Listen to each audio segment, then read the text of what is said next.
তব কথামুতং তপ্ত জীবনং কবিভিড়িতং কলমস্থাপহম শ্রবণমঙ্গলং শ্রীমাততম ভুবি গৃণন্তি যে ভুরিদা জনা। ঠাকুর, মা ও স্বামীজির চরণে শতকোটি প্রণাম। আজ সমস্ত ভক্তগণ ঠাকুরের কাছে ঠাকুরকে দেখিবার জন্য এবং ঠাকুরের মুখ থেকে ঐশ্বরিক কথা শুনিবার জন্য ঠাকুরের কাছে যাইতেছেন। তাই বলিতেছেন, আইসো ভাই, আজ আবার ঠাকুর শ্রী রামকৃষ্ণকে দক্ষিণেশ্বরের মন্দিরে দর্শন করিতে যায়। তিনি ভক্ত সঙ্গে কিরূপে বিলাস করিতেছেন,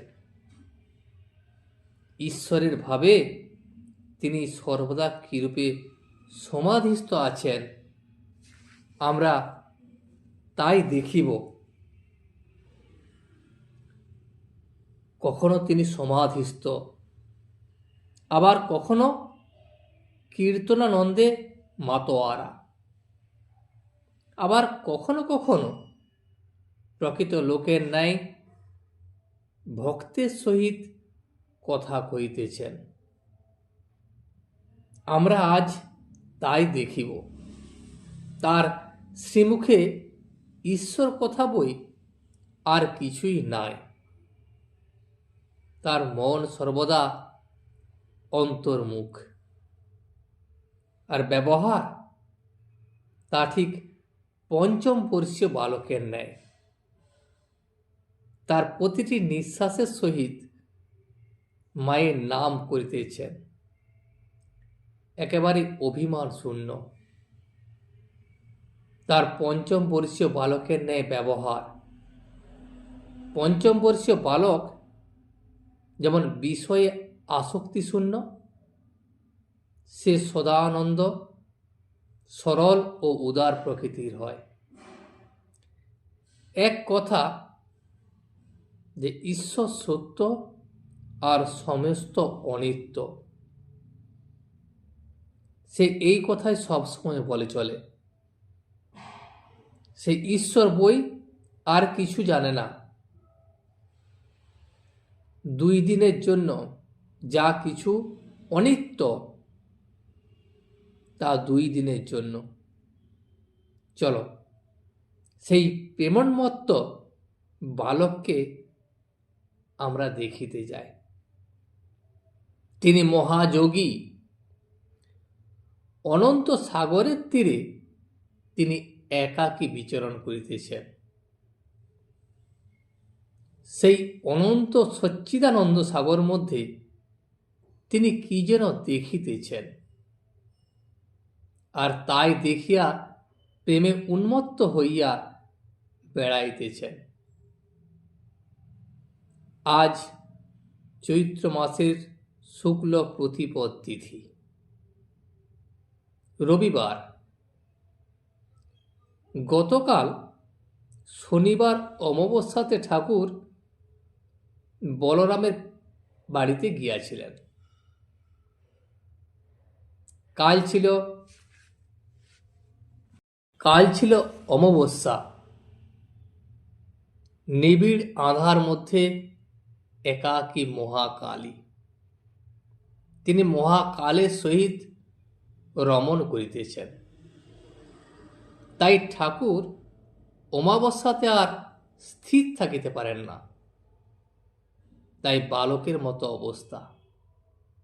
যিনি মাকে অহর্নিশি দেখিতেছেন, আর যার মা না হলে চলে না, তিনি সে বালক।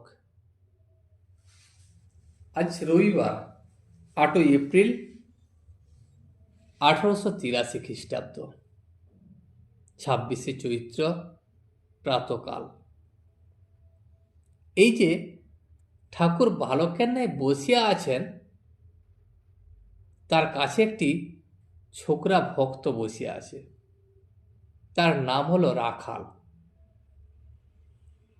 মাস্টার আসিয়াছেন। মাস্টার আসিয়া তাকে ভূমিষ্ঠ হইয়া প্রণাম করিলেন।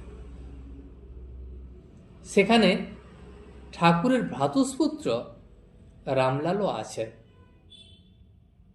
কিশোরী ও আরেক কয়েকটি ভক্ত সেখানে আসিয়া জুটিলেন। পুরাতন ব্রাহ্মভক্ত শ্রীযুক্ত মণিলাল মল্লিকও সেখানে আসিয়া উপস্থিত হইলেন এবং তিনি আসিয়া ঠাকুর শ্রীরামকৃষ্ণকে প্রণাম করিলেন। এই মণিলাল মণি মল্লিক তিনি কাশীধামে গিয়েছিলেন। তিনি একজন ব্যবসায়ী লোক। কাশীতে তাহাদের কুঠি আছে। ঠাকুর তাহাকে জিজ্ঞাসা করিলেন, হ্যাঁ, কাশীতে যে গেলে তা সাধু টাধু কিছু দেখলে? মণিলাল ঠাকুরকে বলিলেন, আজ্ঞে হ্যাঁ, আমি কাশীতে যে কিছু সাধু দেখেছি। তারা হলেন তৈলঙ্গ স্বামী, ভাস্করানন্দ। এদের সব দেখতেও গিয়েছিলাম আমি। ঠাকুর আবার জিজ্ঞাসা করিলেন, তাদের কিরকম দেখলে একটু বলো। মণিলাল তখন ঠাকুরকে বলিলেন, তৈলঙ্গ স্বামী সেই ঠাকুর বাড়িতেই আছেন। তিনি মণিকর্ণিকার ঘাটে বেণীমাধবের কাছে। লোকে বলে আগে তার নাকি উচ্চ অবস্থা ছিল। তিনি আগে কত আশ্চর্য আশ্চর্য কার্য করতে পারতেন। এখন আর সেই সব নাই। এখন নাকি অনেকটাই সেই সব কমে গেছে। ঠাকুর তখন তাকে বললেন, ওসব বিষয় লোকেদের নিন্দা। যে লোকের সেই উচ্চ অবস্থা ছিল সেই অবস্থায় আছে। তিনি কখনো পরিবর্তন হতে পারেন না। মণিলাল আবার বলিলেন, আর ভাস্করানন্দ সকলের সঙ্গে মেশেন। তিনি তৈলঙ্গ স্বামীর মতো নয়, একেবারে কথা বন্ধ। ঠাকুর শ্রীরামকৃষ্ণ তখন বলিলেন, ভাস্করানন্দের সঙ্গে তোমার কোনো কথা হলো? মণিলাল বললেন, আগে হ্যাঁ, তার সঙ্গে অনেক কথাই হলো। তার মধ্যে কিছু কথা হলো যেমন পাপ পুণ্যের কথা। তিনি বললেন যে পাপ পথে যেও না, আর পাপ চিন্তা ত্যাগ করবে। ঈশ্বর এইসব কিছুই চান। যেসব কাজ করলে পুণ্য হয় তুমি এমন সব কর্ম করো।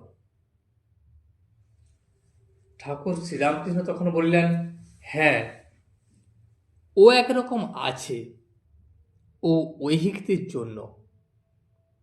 আর যাদের চৈতন্য হয়েছে, যাদের ঈশ্বর সৎ আর সব অসৎ, সব কিছু অনিত্য এই বলে বোধ হয়, তাদের আরেক রকম ভাব। তারা জানে যে ঈশ্বরই একমাত্র কর্তা আর সব অকর্তা। আর যাদের চৈতন্য হয়েছে তাদের বেতালে পা পড়ে না, কারণ তারা হিসাব করে পাপ ত্যাগ করতে হয় না। তারা তো যা কিছু করে ঈশ্বরের ইচ্ছাই করে। ঈশ্বরের উপর এত ভালোবাসা যে কর্ম তারা করে সেই কর্মই সৎকর্ম। কিন্তু তারা জানে যা কর্ম আমি করছি সেই কর্মের কর্তা আমি নই, আমি শুধু ঈশ্বরের দাস মাত্র। আমি যন্ত্র, তিনি যন্ত্রী। তিনি যেমন করান তেমনি করি, আর যেমন বলান তেমনি বলি। তিনি যেমন চালান তেমনি চলি। যাদের চৈতন্য হয়েছে তারা পাপ পুণ্যের পার। তারা পাপ পুণ্য কিছু মনে করে না। তারা দেখে যা কিছু করছেন সব ঈশ্বরই করছেন। একটা কথা বলি শোনো। এক জায়গায় একটি মঠ ছিল। তো সেই মঠে সাধুরা রোজ মাধুকরী করতে যায়, অর্থাৎ ভিক্ষা করতে যায়। একদিন একটি সাধু ভিক্ষা করতে করতে দেখে যে একটি জমিদার একটি লোককে ভারী মারছে। তা সাধুটি বড় দয়ালু, সে মাঝে পড়ে জমিদারকে মারতে বারণ করলে। তখন জমিদার তো ভারী রেগে রয়েছে। সে সমস্ত রাগটা বা সমস্ত কোপটা সে সাধুটির গায়ে ঝাড়লে, এমন সাধুটিকে প্রহার করলে যে সাধুটি অচৈতন্য হয়ে পড়ে রইল। তারপর মঠে গিয়ে কেউ খবর দিলে, তোমাদের একজন সাধুকে জমিদার ভারী মেরেছে। মঠের সাধুরা তখন দৌড়াদৌড়ি করে ছুটে আসে, এসে দেখে যে সেই সাধুটি অচৈতন্য হয়ে পড়ে রয়েছে। তখন তারা 5 জনে ধরাধরি করে তাকে মঠের ভিতর নিয়ে গিয়ে একটি ঘরে শোয়ালো। সাধু তখন অজ্ঞান, আর চারদিকে মঠের লোক ঘিরে বিমর্ষ হয়ে বসে রয়েছে। আবার কেউ কেউ বাতাস করছে। তখন একজন বললে, মুখে একটু দুধ দিয়ে দেখা যাক। এবার মুখে দুধ দিতে দিতে সাধুর চৈতন্য হলো। সে চোখ মেলে দেখতে লাগলো। তখন একজন বললে, ওহে, দেখি জ্ঞান হয়েছে কিনা, ও লোক চিনতে পারছে কিনা। তখন সে সাধুকে খুব চেঁচিয়ে জিজ্ঞাসা করলে, মহারাজ, তোমাকে কে দুধ খাওয়াচ্ছে তুমি চিনতে পারছ? সাধু তখন আস্তে আস্তে বলছে, ভাই, যিনি আমাকে মেরেছিলেন আমাকে তিনিই দুধ খাওয়াচ্ছেন। সেই ঈশ্বরকে জানতে পেরেছিল, ঈশ্বরকে চিনতে পেরেছিল। ঈশ্বরকে যদি জানতে না পারত তাহলে এইরূপ অবস্থা হতো না। মণিলাল তখন বললেন, আগে আপনি যে কথা বললেন সে বড় উচ্চ অবস্থা। ভাস্করানন্দের সঙ্গে এইসব 5 রকম কথা হয়েছিল। তখন ঠাকুর তাকে জিজ্ঞাসা করলেন, কোনো বাড়িতে থাকেন? মণিলাল তখন বললেন, হ্যাঁ, একজনের বাড়িতে থাকেন। তারপর ঠাকুর শ্রীরামকৃষ্ণ তাকে জিজ্ঞাসা করলেন, তার বয়স কত? মণিলাল বলিলেন, 55 হবে। ঠাকুর আবার তাকে জিজ্ঞাসা করলেন, তার সঙ্গে আর কিছু কথা হলো? মণিলাল এবার বলিলেন, আমি তাকে জিজ্ঞাসা করিল, ভক্তি কিসে হয়? তিনি তখন বললেন, নাম করো, রাম রাম এই কথা বলো। ঠাকুর তার সে কথা শুনিয়া বলিলেন, এ বেশ কথা, এ খুব ভালো কথা। আজ এই পর্যন্তই। ভিডিওটি শেষ পর্যন্ত দেখার জন্য আপনাকে অসংখ্য ধন্যবাদ। ভিডিওটি যদি আপনার ভালো লেগে থাকে তাহলে একটা লাইক, কমেন্ট এবং বন্ধুর সাথে শেয়ার করে দেবেন। সাবস্ক্রাইব করে পাশে থাকা বেল আইকনটি বাজিয়ে দেবেন, যাতে আপনাদের নতুন ভিডিওগুলি সর্বপ্রথম আপনার কাছে পৌঁছে যায়। জয় শ্রী রামকৃষ্ণ, জয় শ্রী রামকৃষ্ণ, জয় শ্রী রামকৃষ্ণ।